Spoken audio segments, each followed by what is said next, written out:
Hello friend, welcome back to our engineer Pathsala platform জিলি 2024 এবং তার সঙ্গে ফার্স্ট ইয়ার সেকেন্ড সেমে যে সমস্ত ক্যান্ডিডেট রয়েছে তারা ইতিমধ্যেই জানো যে আমার ইউটিউব চ্যানেলের মাধ্যমে যে free fundamental of electrical and electronics engineering যে সাবজেক্টের সেশন চলছে তারই মধ্যে আজকে একটা অ্যানাদার লেকচার, যেই ক্লাসের মাধ্যমে আজকে পুরো ডিটেলসে আমরা দেখবো যে ডিসি সোর্স অ্যান্ড নেটওয়ার্কের মধ্যে যে থিওরাম পড়ছিলাম, mostly important part for your semester also cover by the জিলে 2024। এবং যে সমস্ত ক্যান্ডিডেটরা এই ক্লাসগুলো ফলো করছো তারা অবশ্যই কোশ্চেন আশা করি প্র্যাকটিস করছো। তো আজকে যে থিওরামটা করতে চলেছি ডিসি সোর্স আর নেটওয়ার্ক, সেটার মধ্যে আজকে দেখো প্রিভিয়াস ক্লাসে আমরা করেছিলাম সুপারপোজিশন থিওরাম, এবং আজকে যে ক্লাসটা করব সেটা হচ্ছে নর্টনস থিওরাম নিয়ে। আর নর্টনস থিওরামের স্টেটমেন্ট থেকে শুরু করে এক্সাম্পল থেকে শুরু করে কিভাবে একটা সার্কিটকে দেখে ইকুইভ্যালেন্ট রেজিস্ট্যান্স বার করা হবে, কিভাবে ইকুইভ্যালেন্ট রেজিস্ট্যান্সের পর ক্যালকুলেট করতে হবে ভিটিএইচ আর টি, সমস্ত ডিটেলস স্টেপ বাই স্টেপ আমরা আলোচনা করব এই ক্লাসের মাধ্যমে। অর্থাৎ ক্লাসটাকে এন্ড আপ পর্যন্ত দেখো, ফার্স্ট থেকে শেষ পর্যন্ত দেখো, যাতে করে কোনো স্কিপ করবে না, যাতে করে তোমাদের কাছে যত প্রবলেম থাকবে সেই প্রবলেমগুলো অবভিয়াসলি তোমরা এই ক্লাসের মধ্যে ডাউট ক্লিয়ার করতে পারবে। সো যারা ক্লাসে প্রথম আসছো বা আমার চ্যানেলে প্রথম হয়ে আসছো তারা অবশ্যই আমার ইউটিউব চ্যানেলটাকে সাবস্ক্রাইব করে পাশ থেকে বেল আইকনটা অন করে অল নোটিফিকেশন অন করে রাখবে, যাতে ইন ফিউচারে জিলের রিগার্ডিং এবং তোমাদের স্টেট কাউন্সিল ইম্পর্টেন্ট ইনফরমেশন এবং তোমাদের গভর্নমেন্ট প্রাইভেটের জব নোটিফিকেশন আসলে তোমাদের কাছে খুব ইজিলি ভাবে নোটিফাই হয়ে যায়। এবং যারা ইলেকট্রিক্যাল এবং ইলেকট্রনিক্স ইঞ্জিনিয়ার আছো তারা যদি গভর্নমেন্ট এবং প্রাইভেটের প্রিপারেশন এবং তার সঙ্গে সেমিস্টারের প্রিপারেশন করতে চাইছো, তারা অবশ্যই engineer Pathsala by Shubhankar Mondal search করে নেবে এবং তার সঙ্গে সঙ্গে যে প্লে লিস্ট রয়েছে সেই ক্লাসগুলো করে বেনিফিট নিতে পারো।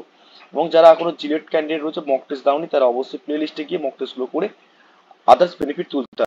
তো স্যার এই ক্লাসে নোটসপত্র এবং তোমাদের নোটিফিকেশনের পিডিএফ কোথায় পাবো, তার জন্য তোমাদেরকে জয়েন করতে হবে আমার ডেসক্রিপশনের লিঙ্কে গিয়ে টেলিগ্রাম চ্যানেলে engineer Pathsala by Shubhankar Mondal. সেখান থেকে সমস্ত ইনফরমেশন সবার আগে পেতে এবং সমস্ত ক্লাসের নোটপত্র পেতে অবশ্যই টেলিগ্রাম চ্যানেলে জয়েন করে নাও, যেখানে তোমাদের আজকে ক্লাসের নোটপত্র তোমরা কিন্তু পেয়ে যাবে আমার টেলিগ্রাম চ্যানেলে।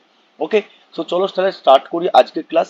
দেখো দেখতেই পাচ্ছ যে প্রিভিয়াস ক্লাসে আমরা দেখেছিলাম সুপারপজিশন থিওরাম সম্পর্কে ডিটেলসে দেখেছিলাম, রাইট? তো আমরা একটা একটা থিওরাম করবো যাতে করে তোমাদের বেশি ক্লাসের টাইম যেমন না লাগে, কম টাইমের মধ্যে যেমন একটা থিওরাম পুরো ডিটেলসে যেমন বুঝতে পারি। তারই মধ্যে আজকে একটা আনাদার থিওরাম, যেটা হচ্ছে আমরা 18 নম্বর থিওরাম পড়বো, 18 নম্বর লেকচারে থিওরাম নম্বর 2 পড়বো। ওকে, তো এই থিওরামের মধ্যে কি পড়বো দেখতে পাচ্ছ, নর্টনস থিওরাম। যে বিজ্ঞানীর নাম অনুসারে হয়েছিল থিওরামটা অ্যাকচুয়ালি সার্কিটকে সবসময় রিডিউস করে কম টাইমের মধ্যে আমরা কিভাবে সলভ করবো তার জন্য আমরা এই থিওরামগুলো সবগুলো প্রসিডিউর পড়ছি, রাইট? তো first of all we have to know that statement. So first তোমাদেরকে জানতে হবে স্টেটমেন্ট কি রয়েছে। দেখো স্টেটমেন্ট থেকে তোমাদের জিলেটের অ্যাসপিরেন্ট যারা রয়েছে এবং ফার্স্ট ইয়ার সেকেন্ড ইয়ার রয়েছে তার জন্য শর্ট কোশ্চেন হয় এখান থেকে। তো স্টেটমেন্ট কি রয়েছে সেটাকে প্রথমে আগে দেখে নিই আমরা। স্টেটমেন্ট বলছে যে Norton's theorem state that a linear active and crossing of the dependent or independent voltage source in current source and the various circuit of the element can be substitute of the element circuit consisting of the current source in the parallel resistance। Means এখানে বলতে চাইছে তোমাদেরকে এই লাইনটা সবসময় মাথায় রাখতে হবে যে অ্যাকচুয়ালি যেমন আমরা সুপারপজিশন থিওরামের ক্ষেত্রে কি পড়েছিলাম, অ্যাক্টিভ লিনিয়ার এবং নন লিনিয়ার বাইলেটারাল হতে হবে, এখানে পাওয়ার ক্যালকুলেশন করতে পারি না। ঠিক তেমনি তোমাদেরকে এই এই যে পয়েন্টগুলো বলছি সেই পয়েন্টগুলো কিন্তু মাথায় রাখতে হবে যে লিনিয়ার সার্কিট, রাইট? দেখতে পাচ্ছ যে তোমার linear active circuit consist of the dependent independent voltage source আমরা অ্যাপ্লাই করতে পারি, কারেন্ট সোর্স অ্যাপ্লাই করতে পারি। কিন্তু এখানে মাথায় রাখতে হবে তোমাদেরকে যে সার্কিটকে দেখে কিভাবে চিনবো যেটা নর্টনস থিওরাম অ্যাপ্লাই করবো, নাকি এটা থেভেনিনস অ্যাপ্লাই করবো, নাকি সুপারপজিশন না পাওয়ার ট্রান্সফর্মার অ্যাপ্লাই করবো। তার জন্য এখানে বলে দিয়েছে current source and various circuit element because the substitute by the equivalent circuit in consisting of a current source in the parallel with the resistance। Means কি স্যার, বুঝলাম না। মিনস হচ্ছে নর্টনস থিওরামের ক্ষেত্রে সবসময় মাথায় রাখবে যে একটা হচ্ছে dependent source, sorry independent source বা ডিপেন্ডেন্ট সোর্সও হতে পারে। এখানে ডিপেন্ডেন্ট ইন্ডিপেন্ডেন্ট দুটোই উল্লেখ করছে, বাট আমি তোমাদেরকে ইন্ডিপেন্ডেন্ট সোর্স দিয়ে বলছি। ধরো independent voltage source, current source, সবসময় মাথা রাখবে ইন্ডিপেন্ডেন্ট কারেন্ট সোর্সের সিম্বল হচ্ছে এরকম অ্যারো ছিল, তো আমি হাতে করে করছি প্রবলেম হচ্ছে, বাট এটাকে তোমরা বুঝতে পারছো যে অ্যাকচুয়ালি আমরা যেটা বলতে চাইছি এর ভিতরে যেটা থাকবে, ঠিক আছে? তো কারেন্ট সোর্সের সিম্বল সবাই কম বেশি জানো, এটা আগেও আমি ক্লাসে বলেছি। তো জাস্ট কারেন্ট সোর্সটা আমি আপার মোশনের ডাইরেকশন করলাম। উইথ কারেন্ট সোর্সের সঙ্গে দেখো লেখা রয়েছে current source in the parallel with a resistance, right? তো সবসময় মাথা রাখবে নর্টনস থিওরাম মানে হচ্ছে প্যারালাল একটা রেজিস্ট্যান্স অ্যাড থাকবে, যেটাকে বলা হয় নর্টন রেজিস্ট্যান্স, রাইট? আর একটা লোড রেজিস্ট্যান্স রাখতে হবে, যার ভ্যারিয়েবল লোড রেজিস্ট্যান্সের উপর ডিপেন্ড করে তোমাকে ক্যালকুলেট করতে বলে লোড কারেন্ট, কারেন্ট লোডটা, ঠিক আছে? তো আমি ফর্মুলা সবই বলবো, এখানে ফর্মুলা আসার আগে এই সার্কিটকে দেখে তোমাদেরকে সবসময় মাথায় রাখতে হবে যে অ্যাজ এ নর্টনস থিওরাম বললেই সবসময় কি হবে না কারেন্ট সোর্সের সঙ্গে, অর্থাৎ ধরো এটাকে আইএন ধরলাম, মিনস কি, মিনস হচ্ছে নর্টন কারেন্ট, রাইট? আর এদিকে কি ধরলাম, এটা নর্টন রেজিস্ট্যান্স, তাহলে আর ইন, রাইট? আর তোমাকে যদি বলা হয় এইটা একটা লোড, যে কোনো লোড হতে পারে, like R load, R L load, any kind of the load in safe here present in here. তাহলে আমি যদি ধরি এটাকে আর লোড, রাইট? তাহলে তোমাকে ধরতে হবে এদিকে কি, এদিকে ধরবে আই লোড। তাহলে লোড কারেন্ট যদি ফ্লো করবে, তাহলে কোশ্চেনে তোমাদেরকে বার করতে পারে যে সেমিস্টার ক্যান্ডিডেট রয়েছে তাদেরকে বার করতে পারে এই আর লোডটা কত আছে, ঠিক আছে? আর all are data given here in the question, তোমাদের কিন্তু অবশ্যই কোশ্চেনের মধ্যে গিভেন ডাটা দিয়ে দেবে। তাহলে তোমাকে আইএল এর ফর্মুলা জানতে গেলে একটু ক্লাসটা ভালো করে প্রথম থেকে যেমন করছো শেষ পর্যন্ত দেখো, তবে আমি আইএল এর ক্যালকুলেশন করে বার করাবো। তো স্টেটমেন্ট আশা করি বুঝতে পেরেছো যে একটা linear, active, independent, dependent source হতে হবে, এবং তারই উপর ডিপেন্ড করে কি করতে হবে না various element of the element সার্কিটটা, এই সার্কিটটা তোমাকে মাথায় রাখতে ইকুইভ্যালেন্ট সার্কিট, ইকুইভ্যালেন্ট রেজিস্ট্যান্স তোমাকে বার করতে হবে, ঠিক আছে? দেখো দা কারেন্ট সোর্স বিগিং দ্য শর্ট সার্কিটেড, এটা কিন্তু খুব খুব খুব ইম্পর্টেন্ট। যেখানে কারেন্ট সোর্স দেখতে হবে, আমি আগেও থিওরামে বলেছিলাম যে কারেন্ট সোর্স দেখতে পেলে সেখানে হয়ে যাবে কি, কি হয়ে যাবে, short circuit, right? Current source বিগিং the short circuit and also voltage source will be, কি হবে, অবভিয়াসলি ভোল্টেজ সোর্স হবে ওপেন সার্কিট। এই কথাগুলো সবসময় মাথায় রাখবে সার্কিটের ক্ষেত্রে, তবে তুমি কিন্তু ইজিলি ভাবে অপারেট করতে পারবে, ওকে? তাহলে আমি কারেন্ট সোর্স মানে শর্ট সার্কিট যদি হয় মিনস এটা কি হবে, শর্ট সার্কিট হয়ে যাবে। তাহলে আমি টোটাল ইকুইভ্যালেন্ট রেজিস্ট্যান্স পেয়ে যাবো, দুটো প্যারালাল রয়েছে কিন্তু এটা লোড রেজিস্ট্যান্স ছিল, এরপরে যে রেজিস্ট্যান্স থাকে সেটাকে আমি ক্যালকুলেট করতে পারবো, রাইট? আমি এক্সাম্পলের মাধ্যমে তোমাদেরকে পুরো ডিটেলসে বলে দেবো। এবারে কি বলছে, the Norton theorem reduce the network equivalent in the circuit given one circuit, one current source. একটা কারেন্ট সোর্সকে তুমি তুমি কনসিডার করতে হবে, সেটা প্যারালাল রেজিস্ট্যান্স থাকবে। সবসময় মাথায় রাখবে যে অ্যাকচুয়ালি আমরা কি বললাম যে এই সার্কিটের রেসপেক্টে দেখো দেখো একটা কারেন্ট সোর্স রয়েছে, রাইট? এই কারেন্ট সোর্সের সঙ্গে যদি রেজিস্ট্যান্স প্যারালাল থাকে তবে সেটাকে আমরা কনসিডার করতে পারবো নর্টনস থিওরাম, রাইট? থেভেনিনস থিওরাম সম্পূর্ণ পরের ক্লাসে আমরা করবো বা পরের লেকচারে করবো, কিন্তু নর্টনস থিওরামটা অনেকে বুঝতে পারেন, তার জন্য পুরো ডিটেলসে ভেঙে ভেঙে বলছি, ঠিক আছে? অতএব ক্লাসটা প্রচুর পরিমাণে শেয়ার করবে, প্রচুর পরিমাণে বন্ধুর সঙ্গে শেয়ার করবে, যাতে করে তোমাদের কাছে যে প্রবলেমটা ছিল সেই প্রবলেমটা সলিউশন হয়ে যাবে, ওকে? দেখো কি বলছে, নর্টনস থিওরাম ইন দ্য কনভার্ট দা, কি বলছে, এটা থেভেনিনস থিওরাম। আমরা এই নর্টনস থিওরামকে কনভার্সন করে থেভেনিনস থিওরামটাও করতে পারি, বিকজ অফ দ্যাট আমরা সোর্স ট্রান্সফর্ম পড়েছি, রাইট? আমরা সোর্স ট্রান্সফর্ম কি ভোল্টেজ, প্র্যাকটিক্যাল ভোল্টেজ সোর্সের সঙ্গে প্র্যাকটিক্যাল কারেন্ট সোর্সে কনভার্সন করতে পারি, লাইক। তাহলে সিমিলারলি এই কোশ্চেনটা খুব অনেকবার এসেছে জিলেটের জন্য, কিন্তু ভালো কোশ্চেন এবং সেমিস্টারের জন্য ইম্পর্টেন্ট কোশ্চেন। কি কোশ্চেন, কোশ্চেনটা হয় যে নর্টন থিওরামের কনভার্সন কি থিওরাম, এখন বলতে হবে নর্টন থিওরামের কনভার্সন হচ্ছে কি হবে, থেভেনিনস থিওরাম। ভালো করে নোট ডাউন করে নাও এটাকে, ঠিক আছে? এটাকে ভালো করে নোট ডাউন করা খুব important. It consists of the equivalent current source instead of the equivalent voltage source in the Thevenin's theorem. আমরা যখন থেভেনিনস থিওরাম পড়বো তখন দেখতে পাবো যে নর্টনসের কেন অনুরূপ বলতে চাইছি সেটা কিন্তু দেখতে পাবো। অর্থাৎ আশা করি তোমাদের কাছে স্টেটমেন্টটা অল আর ক্লিয়ার, রাইট? যদি না ক্লিয়ার হয়ে থাকে অবশ্যই কমেন্ট বক্সে খালি রয়েছে, কমেন্ট বক্সে তোমরা কমেন্ট করবে, তার উপর ডিপেন্ড করে নেক্সট ক্লাসে অবশ্যই সলিউশন করে দেবো, ওকে? এবারে সবথেকে most of the important part for your example. তাহলে এক্সাম্পলটা কি করে করবো স্যার? অ্যাকচুয়ালি এক্সাম্পলের উপর ডিপেন্ড করে তোমাদের পুরো থিওরামটা দাঁড়িয়ে রয়েছে, দেখো পুরো স্টেপ বাই স্টেপ করবো। আমার এই নোটটা ডাউনলোড করতে গেলে অবশ্যই টেলিগ্রাম চ্যানেলে জয়েন করে নাও, সেখানে ক্লাসের শেষে আমি সম্পূর্ণ নোট প্রোভাইড করে থাকি, ঠিক আছে? নোটস নিয়ে কোনো চাপ করবে না, নোটস তোমার তো কমেন্ট করেই বলেছো যে অ্যাকচুয়ালি নোটস স্যার আপনার স্ট্যান্ডার্ড, তার জন্য তোমাদের স্ট্যান্ডার্ডের নোটটাই আমি তৈরি করার চেষ্টা করি।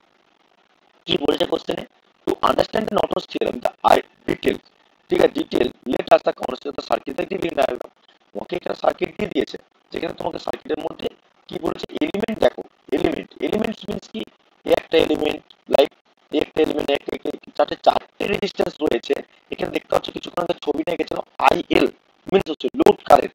লোড কারেন্টকে ক্যালকুলেশন করতে গেলে আমি কিভাবে বার করবো, মিন্স এখানে ভোল্টেজ সোর্স রয়েছে। এবারে এই ভোল্টেজ সোর্সটাকে আমি কিসে কনভার্সন করলাম, তোমরা ভালোভাবে জানো যে একটা প্র্যাকটিক্যাল ভোল্টেজ সোর্সের সঙ্গে একটা ইন্টারনাল রেজিস্ট্যান্স যদি সিরিজে দাগ থাকে সেটাকে আমরা প্র্যাকটিক্যাল কারেন্ট সোর্সে কনভার্সন করতে পারি, সেটা আমরা কিন্তু প্রিভিয়াস ক্লাসেই দেখেছি। তাহলে সেক্ষেত্রে তোমরা এটাকে জানো যে এই প্র্যাকটিক্যাল ভোল্টেজ সোর্সকে আমি যদি রেজিস্ট্যান্স সিরিজে অ্যাড করে থাকি, সেটাকে আমরা কি করতে পারবো না, এটা কি করব না প্যারালালে রেজিস্ট্যান্সকে অ্যাড করে নেবো। তাহলে প্যারালাল রেজিস্ট্যান্সে যদি অ্যাড করে থাকি তাহলে সেদিক থেকে ইকুইভ্যালেন্ট রেজিস্ট্যান্স পেয়ে যাবো, রাইট? ইকুইভ্যালেন্ট রেজিস্ট্যান্স আর কি না, ইকুইভ্যালেন্ট রেজিস্ট্যান্স মানে হচ্ছে ভোল্টেজ সোর্সকে সবসময় কি করব, কিছুক্ষণ আগে লিখেছিলাম ওপেন সার্কিটেড, আর বাকি কারেন্ট সোর্স শর্ট সার্কিটেড। তাহলে সেদিক থেকে আমি যদি বলতে পারি তাহলে কি বলবো না, টোটাল ইকুইভ্যালেন্ট রেজিস্ট্যান্সকে ইকুইভ্যালেন্ট রেজিস্ট্যান্স বলবো, রাইট? আশা করি বুঝতে পেরেছো টোটাল ডিটেইলসটা। দেখো আমি পুরো ভেঙে ভেঙে বলছি কারণ কি নিউমেরিক্যালটা যারা সেমিস্টার দেবে তাদের জন্য কিন্তু 5-7 নম্বর রয়েছে। ওকে,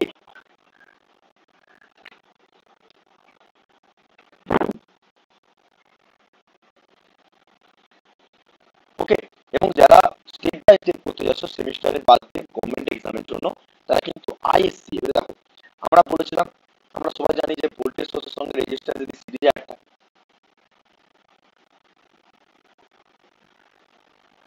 ভোল্টেজ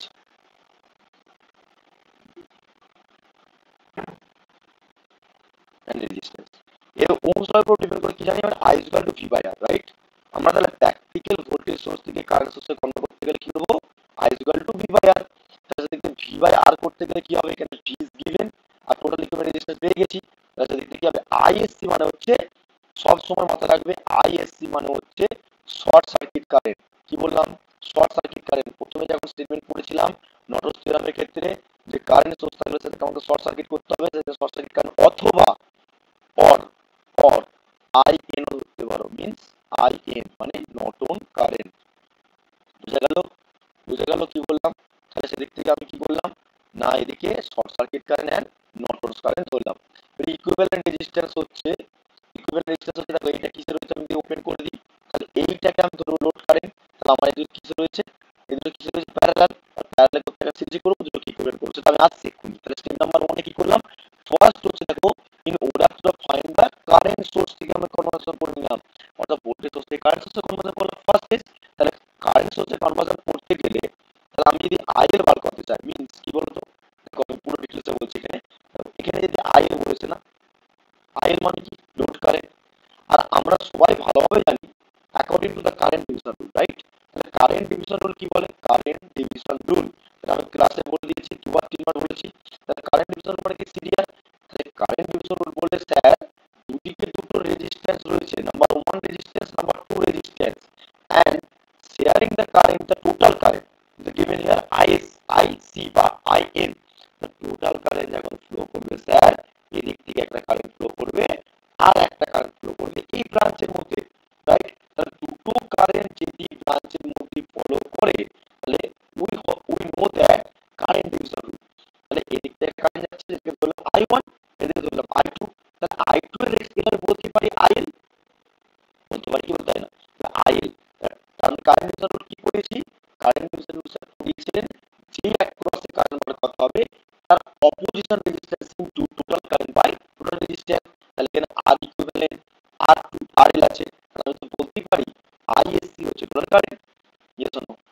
ISC অথবা IN, বারবার বলেছি ISC মানে শর্ট সার্কিট কারেন্ট আর IN মানে হচ্ছে ওপেন সার্কিট, ISC মানে শর্ট সার্কিট কারেন্ট, IN হচ্ছে নর্টনস কারেন্ট, দুটো একই জিনিস। কিন্তু থেভেনিনস এর মধ্যে আমরা পড়বো যেটা ওপেন সার্কিট কারেন্ট আর একটা সেটা থেভেনিনস কারেন্ট, যেটা নর্টনস করছি। তাহলে সেদিক থেকে ISC ইনটু ইনটু যেহেতু এর অ্যাক্রস রেজিস্ট্যান্স এই কারেন্ট বার করছি, অপোজিশন রেজিস্ট্যান্স কি রয়েছে এই ব্রাঞ্চটা, ইয়েস অর নো? এই ব্রাঞ্চটা, তাহলে লিখে দাও R equivalent, R equivalent by R equivalent by R load, থাকি না? বুঝে গেল? আশা করি সবাই বুঝতে পেরেছো, যদি না বুঝতে পারো কমেন্ট বক্সে কমেন্ট করে জানাবে। দেখো ফর্মুলাটা কি করে আসছে, according to the current division রুলের উপর ডিপেন্ড করে করলাম। যদি কোনো বুঝতে অসুবিধা না বুঝতে অসুবিধা হয় দেখো প্লেলিস্টে ক্লাস রয়েছে, সেখানে কারেন্ট ডিভিশন রুল বলে ক্লাস করা আছে, ক্লাসটা দেখে নেবে, আশা করি ক্লিয়ার হয়ে যাবে। স্টেপ নাম্বার 1 দেখো এখানে ফর্মুলা রয়েছে, দেখতে পাচ্ছ? এই দেখো এই ফর্মুলা প্রুভ করলাম, ঠিক আছে? অর্থাৎ IL মানে হচ্ছে load current, ISC into equivalent, equivalent resistance by equivalent, তাহলে এখানে পুরো নাম কি আছে ইকুইভ্যালেন্ট রেজিস্ট্যান্স, RL মানে হচ্ছে কল্ড ইজ কি লোড রেজিস্ট্যান্স। বুঝা গেল? এবারে স্যার এবারে ইকুইভ্যালেন্ট 2 নম্বর স্টেপটা বলে ফেললে, 3 নম্বর স্টেপটা কি হবে, স্টেপ নাম্বার 3, স্টেপ নাম্বার 3 তে তোমাকে ইকুইভ্যালেন্ট রেজিস্ট্যান্স মানে টোটাল রেজিস্ট্যান্স বার করতে হবে, ঠিক আছে? ইকুইভ্যালেন্ট রেজিস্ট্যান্স মানে টোটাল রেজিস্ট্যান্স, রাইট? এবারে আমি কি বলছিলাম, স্যার কারেন্ট সোর্স থাকলে আপনি বলেছেন শর্ট